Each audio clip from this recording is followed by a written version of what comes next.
कसबटे कुटुंबाला बंदूक दाखवत धमकावल्याप्रकरणी निलेश चव्हाणला नेपाळमध्ये अटक। पहाटे निलेशला पिंपरी चिंचवड पोलीस स्टेशनला आणलं।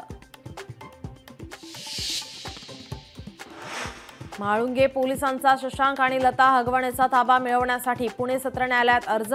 व्यावसायिक प्रशांत येळवंडे फसवणूक आणि बंदुकीचा धाक दाखवल्याप्रकरणी अटकेची शक्यता।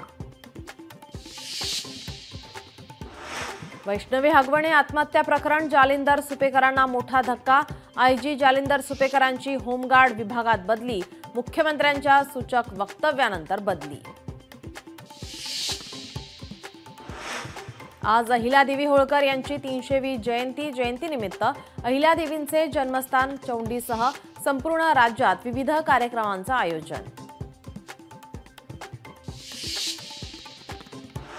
अहिल्यादेवी होळकरांच्या जयंती सोहळ्यानिमित्त राज्याचे मुख्यमंत्री तसेच दोन्ही उपमुख्यमंत्री चौंडी येथे अहिल्यादेवींच्या पुतळ्याला करणार अभिवादन।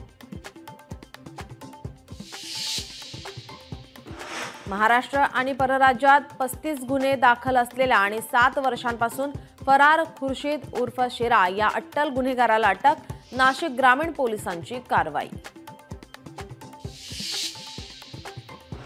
महाराष्ट्रात 6 ते 10 जूनपर्यंत पावसाची उघडीप। हवेचा दाब वाढल्यानं मान्सूनला ब्रेक। हवामान विभागाचा अंदाज। मुंबई इंडियन्स आयपीएलच्या विजयाचा षटकार मारण्याच्या एक पाऊल मागे। आयपीएलच्या दुसऱ्या क्वालिफायरमध्ये गुजरात टायटन्सला नमवत मुंबई इंडियन्सची बाजी।